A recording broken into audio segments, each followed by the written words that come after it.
KPCC അധ്യക്ഷൻ സണ്ണി ജോസഫിന്റെ sitting സീറ്റായിട്ടുള്ള പേരാവൂരിലാണ് നമ്മളെ ശൈലജ ടീച്ചർ മത്സരിക്കുന്നത്.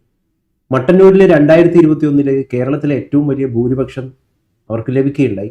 എങ്കിലും മന്ത്രിയാക്കിയില്ല, മന്ത്രിസഭയിൽ ഉൾപ്പെടുത്തിയുമില്ല. വലിയ വിവാദങ്ങളായിരുന്നു CPM അനുഭാവികൾ പോലും ആ സമയത്ത് പ്രകടിപ്പിച്ചിരുന്നത്. ഇപ്പം നോക്കൂ, കൊല്ലാക്കൊലയാണ് അവരോട് ചെയ്തിരിക്കുന്നത്. കാരണം മട്ടന്നൂർ തന്നെ അവർ കൊടുക്കുകയാണെങ്കിൽ തീർച്ചയായിട്ടും ജയിക്കുമായിരുന്നു. ഇത് പേരാവൂർ പോലുള്ള കോൺഗ്രസിന് വലിയ സ്വാധീനമുള്ള ഒരു സിറ്റിംഗ് സീറ്റിൽ കൊണ്ടുപോയി അവരെ നിർത്തുക എന്ന് പറയുന്നതിന് ഒറ്റ ഉദ്ദേശമേ ഉള്ളൂ. അത് ശൈലജ ടീച്ചറെ എന്നേക്കുമായി അവരെ സ്വാധീനം, അവർക്ക് ലഭിക്കുന്നൊരു വലിയ സ്വാധീനം ഉണ്ടല്ലോ, ആ സ്വാധീനത്തെ വെട്ടിപ്പരിക്കേൽപ്പിക്കുക എന്നത് തന്നെയല്ലേ ഉദ്ദേശം? വ്യക്തമല്ലേ അത്? അങ്ങനെയും ഒരു വാദം പ്രസക്തമാണ്. പക്ഷേ കമ്മ്യൂണിസ്റ്റ് പാർട്ടി കമ്മ്യൂണിസ്റ്റ് അണികളെ മത്സരരംഗത്ത് കൊണ്ടുവരുന്നത് എന്തിനാണ്? അവരെന്തിനാണ് മത്സരിക്കുന്നത്? അവർ ഓരോ വ്യക്തികൾ വിജയിക്കുന്നതിന് വേണ്ടിയിട്ടല്ലല്ലോ മത്സരിക്കുന്നത്. കമ്മ്യൂണിസ്റ്റ് പാർട്ടിയുടെ വിജയത്തിന് വേണ്ടിയിട്ടാണ് മത്സരിക്കേണ്ടത്. അങ്ങനെയാണെങ്കിൽ പേരാവൂരിലെ ശൈലജ ടീച്ചർക്ക് മത്സരിക്കാം. കാരണം എന്താണ്? CPM ഏറ്റവും ശക്തയായിട്ടുള്ള ഒരു സ്ഥാനാർത്ഥി, പേരാവൂർ മുമ്പ് മത്സരിച്ച് ജയിച്ചിട്ടുള്ള ഒരു സ്ഥാനാർത്ഥി, അവിടെ KPCCയുടെ അധ്യക്ഷനെതിരെ മത്സരിക്കാനായിട്ട് ഉള്ള ഒരു കഴിവ്, ഒരു പൊട്ടൻഷ്യൽ കാണിക്കുന്നു എന്നുള്ളത് തീർച്ചയായിട്ടും ഈ CPM ചരിത്രത്തിലെ ഫൈറ്റിംഗ് സ്പിരിറ്റിൽ ഏറ്റവും പ്രസക്തവും പ്രാധാന്യമുള്ളതാണ്. മുൻപ് എങ്ങനെയാണ് CPM തെരഞ്ഞെടുപ്പുകൾ നേരിട്ടിരുന്നത്? മുൻപ് തെരഞ്ഞെടുപ്പിന് നേരിടുമ്പോൾ എതിരാളിയെ തോൽപ്പിക്കുക എന്നുള്ളതാണ് പ്രധാനപ്പെട്ട ലക്ഷ്യം. ആ എതിരാളികൾ തോൽപ്പിക്കുന്നതിനുള്ള പ്രധാനപ്പെട്ട ലക്ഷ്യം നടപ്പിലാക്കാൻ കരുത്തരായിട്ടുള്ള സ്ഥാനാർത്ഥികളെ കണ്ടെത്തി നിർത്തും. പൊതുസ്വതന്ത്രരായിട്ടുള്ള എത്ര ആളുകളെ നിർത്തി അട്ടിമറികൾ സൃഷ്ടിച്ചിട്ടുണ്ട് മുൻകാലം. അതുപോലെ ഇതിനെ എടുക്കാവുന്നതാണ്. പക്ഷേ VD സതീശൻ, അവരുടെ പ്രതിപക്ഷ നേതാവിനെതിരെ നല്ല സ്ഥാനാർത്ഥിയെ കണ്ടെത്താൻ CPM കഴിഞ്ഞില്ല, ശരിക്കും പറഞ്ഞിട്ടുണ്ട്. അല്ലെങ്കിൽ ഇടതുപക്ഷത്തിന് കഴിഞ്ഞില്ല. കാരണം എന്താണെന്ന് വെച്ച് കഴിഞ്ഞാൽ ഒരു സ്ഥാനാർത്ഥിയെ തോൽപ്പിക്കണം എന്നുണ്ടെന്ന് വിചാരിക്കും. ടീച്ചറുടെ കാര്യത്തിലും അത് നമുക്ക് ഡിസ്കസ് ചെയ്യാം. ഒരു കൊല്ലം മുമ്പെങ്കിലും വേണമെങ്കിൽ എന്ത് ചെയ്യാം, അവിടെ ഗ്രൗണ്ട് വർക്ക് നടത്താം, ഇല്ലേ? അതെ. ഒരു കൊല്ലം മുമ്പ് പോയിട്ട് ഗ്രൗണ്ട് വർക്ക് നടത്തി കൃത്യമായിട്ട് പഞ്ചായത്ത് തിരഞ്ഞെടുപ്പ് നടക്കുന്ന സമയത്ത് ആ പഞ്ചായത്ത് തിരഞ്ഞെടുപ്പിൽ എല്ലാ പഞ്ചായത്തിലും തങ്ങളുടെ മുന്നണി വിജയിപ്പിക്കാനായിട്ടുള്ള ആവശ്യമായ നീക്കങ്ങൾ, സ്ട്രാറ്റജിക് മൂവ്മെൻറ്റ്സ് നടത്തി ആ പഞ്ചായത്തുകളെ മുഴുവനും പിടിച്ചെടുത്ത്, മുനിസിപ്പാലിറ്റിയുടെ അതും പിടിച്ചെടുത്ത്, അതിനുശേഷം ഈ നിയമസഭാ തിരഞ്ഞെടുപ്പിലേക്ക് പോകുമ്പോൾ എതിരാളിയെ ശരിക്കും പറഞ്ഞാൽ അസ്സലായിട്ട് അടിച്ച് താഴെയിടാനായിട്ട് കഴിയും. ആ സമീപനം എവിടെയെങ്കിലും കേരളത്തിൽ CPM ഉപയോഗിച്ചിട്ടുണ്ട്? ഇല്ല. അങ്ങനെ വരുന്ന സമയത്താണ് പേരാവൂർക്ക് ശൈലജ ടീച്ചറെ പറഞ്ഞയക്കുമ്പോൾ അത് നേർച്ചക്കോഴിക്ക് സമാനമായിട്ടുള്ള രീതിയിൽ ശൈലജ ടീച്ചറെ വലിച്ചെറിയുന്നതാണ് എന്ന് പറയുന്ന വാദത്തിന് ശക്തി ഉണ്ടാകും. മറിച്ചായിരുന്നു അതുണ്ടാവില്ല. ഇവിടെ മാത്രമല്ല, പല സ്ഥലത്തും.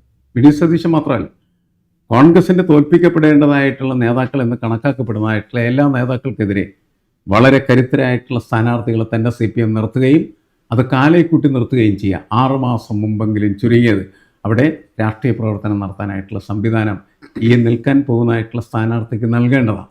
പക്ഷേ ഈ ധർമ്മടം മണ്ഡലം അവിടെ CPM കുത്തക സീറ്റാണത്. ആര് നിന്നാലും അവിടെ ജയിക്കും.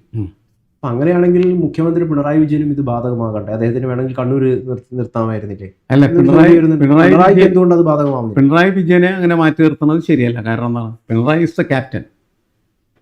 പടത്തലവൻ തന്നെ പടവെട്ടി വീണാൽ പിന്നീട് ആ മുന്നണിക്ക് ഒരു പ്രസക്തി ഉണ്ടാവില്ല. അതുകൊണ്ട് അവർ സുരക്ഷിതമായിട്ടുള്ള മണ്ഡലത്തിൽ മത്സരിച്ചുകൊണ്ടിരിക്കുകയാണെങ്കിൽ അവിടെ തന്നെ തുടരുന്നത്. ഞാനിത് പൊളിറ്റിക്കൽ സ്ട്രാറ്റജിയാണ് പറയുന്നത്, അതല്ല നമ്മളുടെ വൈകാരിക പ്രശ്നങ്ങളല്ല. അപ്പോൾ ക്യാപ്റ്റൻ ഒരിക്കലും എന്ത് ചെയ്യാൻ പാടില്ല. കോൺഗ്രസ് അങ്ങനെ തന്നെയാണ്. VD സതീശന് ഒരിക്കലും പരാജയപ്പെടാൻ പാടില്ല. കാരണം അവരുടെ ക്യാപ്റ്റൻ എന്ന് പറഞ്ഞതിനിടയിൽ VD സതീശനാണ്. അപ്പോൾ അതിനാവശ്യമായിട്ടുള്ള സംവിധാനങ്ങൾ കൃത്യമായിട്ട് അവർ പരിപാലിക്കേണ്ടതാണ്. അതുപോലെ തന്നെയാണ് CPM ക്യാപ്റ്റൻ ആരാണോ അയാൾ പരാജയപ്പെടാൻ പാടില്ല. ഒരു പടത്തലവൻ പരാജയപ്പെട്ടാൽ പിന്നെ പടയുടെ ആത്മവീര്യത്തിന് എന്താണ് സംഭവിക്കുന്നത്? അത് അറന്തരിപ്പണമായി പോകും എന്നുള്ളതാണ്. അപ്പോൾ അത് ഉറപ്പാക്കി വെച്ചിട്ടേ മുന്നോട്ട് പോകാൻ പാടുള്ളൂ. അപ്പോൾ യഥാർത്ഥത്തിൽ എതിരാളിക്ക് നേരെ നമ്മൾ പ്രയോഗിക്കുന്ന പ്രവൃത്തി എന്തായിരിക്കാം? അവരുടെ പടത്തലവനെ അടിച്ചു വീഴ്ത്തുക എന്നുള്ളതാണ്. KPCC അധ്യക്ഷനെതിരെ ഇങ്ങനെ സ്ട്രോങ് ആയിട്ടുള്ള ഒരു കാൻഡിഡേറ്റ് വന്നാൽ അത് തീർച്ചയായിട്ടും അവർക്ക് വലിയ പ്രശ്നമാണ്. അതേപോലെ തന്നെ VD സതീശനും ഇതേപോലെ തന്നെ സ്ഥാനാർത്ഥികൾ വന്നാൽ വലിയ പ്രശ്നമാണ്. കോൺഗ്രസ് ആണ് എന്ത് ചെയ്യേണ്ടത്? ധർമ്മടത്ത് CPM-നെ തോൽപ്പിക്കാൻ ആവശ്യമായിട്ടുള്ള ആസൂത്രണങ്ങൾ നടത്തേണ്ടത്. അത് ചെയ്യേണ്ടത് ആവശ്യമാണ്. അങ്ങനെ ചെയ്ത് പരാജയപ്പെടുത്താനായിട്ട് കഴിയുകയാണെന്ന് വെച്ചാൽ തെരഞ്ഞെടുപ്പ് ഭയങ്കര രസകരമാണ്. പിണറായി വിജയനെ തോൽപ്പിക്കാനായിട്ട് കഴിയും, VD സതീശനെ തോൽപ്പിക്കാൻ പറ്റുന്നു, KPCC അധ്യക്ഷനെ തോൽപ്പിക്കാൻ പറ്റുന്നു. അതെന്ത് രസകരമായിട്ടുള്ള തെരഞ്ഞെടുപ്പായിരിക്കും. നമ്മൾ കേരളത്തിൽ അങ്ങനെ ആരും ചിന്തിക്കുന്ന പോലും ഇല്ല എന്നുള്ളതാണ്. ഇതൊരു മാഷ് പറയുന്നത് ശൈലജ ടീച്ചർ ഒരു പോരാളിയായി മാറുകയാണെന്നാണോ? ഒരു വശത്ത് നേർച്ചക്കോഴിയും, രണ്ടുമിനകത്തുണ്ട്. ഇത് ഇത് അവർക്ക് എന്തുകൊണ്ട് 2021 ജയിച്ചതിന് ശേഷം വലിയ ഭൂരിപക്ഷം നേടിയിട്ടാണ് ജയിച്ചത്? അവരെന്തുകൊണ്ട് ഉൾപ്പെടുത്തിയില്ല? മന്ത്രിസഭയിൽ എന്തുകൊണ്ട് ഉൾപ്പെടുത്തിയില്ല? അത് പിണറായി വിജയൻ നടത്തിയ സ്വേച്ഛാധിപത്യപരമായിട്ടുള്ള പ്രവൃത്തിയായിട്ട് അന്ന് വിലയിരുത്തപ്പെട്ടതാണ്. ഞാനൊക്കെ അത് ശക്തമായിട്ട് ടെലിവിഷനിൽ കയറി നിന്ന് സംസാരിച്ചിട്ടുള്ളതാണ്. മനസ്സിലായി? അത് തുടരുകയാണ് ചെയ്യുന്നത്. അദ്ദേഹത്തിൻ്റെ ഏറ്റവും വലിയ അബദ്ധം എന്ന് പറയുന്നത് അത് തന്നെയായിരുന്നു. സുധാകരൻ അടക്കമുള്ള ആളുകളെ മാറ്റി നിർത്തി, തോമസ് ഐസക്, പ്രഗത്ഭരായിട്ടുള്ള ആളുകളെ മുഴുവൻ മാറ്റി നിർത്തിയിട്ടാണ് തെരഞ്ഞെടുപ്പിൽ മത്സരിച്ചത്. ശൈലജ ടീച്ചറെ മാറ്റി നിർത്താൻ പറ്റുമായിരുന്നില്ല. കാരണം എന്ന് വെച്ചാൽ അവരുടെ ടൈം വ്യവസ്ഥ അനുസരിച്ച് അവർക്ക് മത്സരിക്കാൻ അവകാശം ഉണ്ടായിരുന്നു. അവിടെ അവരെ മത്സരിപ്പിച്ചു. ജയിച്ചു കഴിഞ്ഞതിന് ശേഷം പിന്നീട് പുതിയ ഒരു സൂത്രം കൊണ്ടുവരികയാണ് ചെയ്തത്. പഴയ മന്ത്രിസഭയിൽ ആരും വേണ്ട, പുതിയ മന്ത്രിസഭ ഉണ്ടാക്കുന്ന സമയത്ത് അത് ബോധപൂർവ്വം നിർമ്മിക്കുന്ന ഒരു സാധനമാണ്. എന്തിനാണ്? എല്ലാവരും വെട്ടി പുറത്താക്കാൻ വേണ്ടി. അങ്ങനെ ശൈലജ ടീച്ചർ പുറത്താക്കുകയാണ് ചെയ്തത്. ആ ചരിത്രമുള്ളതിൻ്റെ പേരിലാണ് ശൈലജ ടീച്ചറെ പേരാവൂർക്ക് നിയോഗിക്കുമ്പോൾ അത് അവരെ കുരുതി കൊടുക്കാനാണെന്ന് പറയുന്നത്. ലോക്സഭയിലും കുരുതി കൊടുത്തു. ലോക്സഭയിൽ ഒരാളെയും മത്സരിപ്പിക്കാൻ പാടില്ലാത്തതാണ്. ലോക്സഭയിൽ എങ്ങനെയാണ് CPM ജയിക്കുന്നത്? ജയിക്കാൻ ഒരു സ്കോപ്പില്ല. ലോക്സഭ തിരഞ്ഞെടുപ്പ് വരുന്ന സമയത്ത് ഈ ആളുകൾ മുഴുവനും കോൺഗ്രസിനെയാണ് വിശ്വാസത്തിലെടുക്കുന്നത്. അതുകൊണ്ട് കോൺഗ്രസിനെ ജയിപ്പിക്കും.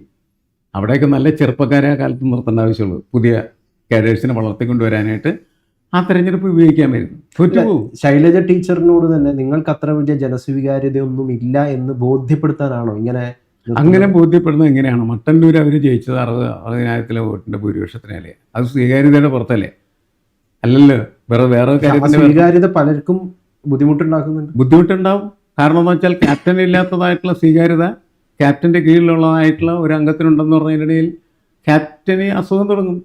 മനസ്സിലായ? ഈഗോ ക്ലാഷ് ഉണ്ടാവും. ക്യാപ്റ്റൻ്റെ അസുഖത്തിലായിരുന്നു. ആ അസുഖം മാറ്റാൻ വേണ്ടിയിട്ടാണ് അവരെ മന്ത്രിസഭയിൽ പോലും എടുക്കാതിരുന്നത്. ശരിക്കും അതിൻ്റെ പരാജയമായിരുന്നു രണ്ടാം പിണറായി സർക്കാർ എന്ന് പറയുന്നത്. കാശിന് കൊള്ളാത്ത മന്ത്രിമാരൊക്കെ കയറിയിരുന്ന് ഭരിച്ച് ഏറ്റവും ചീത്തപ്പേരുണ്ടാക്കി എന്നുള്ളതാണ് പ്രശ്നം. ഈ ശൈലജ ടീച്ചറെ പോലുള്ള മന്ത്രിമാരുണ്ടായിരുന്നെങ്കിൽ ഇതിനേക്കാൾ മെച്ചപ്പെട്ട മന്ത്രിസഭ എന്ന് പറയുന്ന ഒരു പേര് ഈ രണ്ടാം പിണറായി സർക്കാരിനുണ്ടാകുകയും അതിൻ്റെ ഗുണം പിണറായിക്ക് കിട്ടുമായിരുന്നു. മനസ്സിലായി? അത് പക്ഷേ അയാൾക്ക് കിട്ടിയില്ല. ഇവിടെ അത് ചോദ്യം ചോദിക്കാനുള്ള കാരണം എന്താ വെച്ച് കഴിഞ്ഞാൽ അവർ കേരളത്തിൽ തന്നെ ഏറ്റവും കൂടുതൽ ഭൂരിപക്ഷം നേടിയ ഒരു വനിതയാണ്. അങ്ങനെ ഒരാളെയാണ് മാറ്റി നിർത്തിയത് എന്നുള്ളതാണ് നിസ്സാരപ്പെട്ട കാര്യമില്ല. വെറുതെ കേവലം ഒരു ജയമല്ല. അതേന്ന് അതിൽ വളരെ മര്യാദകളും തോന്നിയ അസുഖം വളരെ കൃത്യമായിട്ടുണ്ടായിരുന്നല്ലോ. അതുകൊണ്ടൊക്കെയാണല്ലോ ഒരു ഔചിത്യമില്ലാതെ അദ്ദേഹത്തിൻ്റെ മരുമകനെ പോലും പുതിയ മന്ത്രിസഭയിൽ എടുക്കുകയും അങ്ങനെ ഈ മരുമോനിസം എന്ന് പറയുന്ന സാധനത്തിന് മാർക്കറ്റ് ഉണ്ടാക്കി കൊടുക്കുകയും ചെയ്തത് പിണറായി തന്നെയാണ്, വേറെ ആരുമല്ല. അത് അദ്ദേഹത്തിൻ്റെ വലിയ വീഴ്ചകളാണ്. എൻ്റെ വീഴ്ച എന്ന് പറഞ്ഞ് അദ്ദേഹം ഒരു കാലത്ത് ചിലപ്പോൾ വിലപിക്കും. പാർട്ടി എന്ന് പറയുന്നത് പിണറായി തന്നെയാണ്. അതാണ് പ്രശ്നം.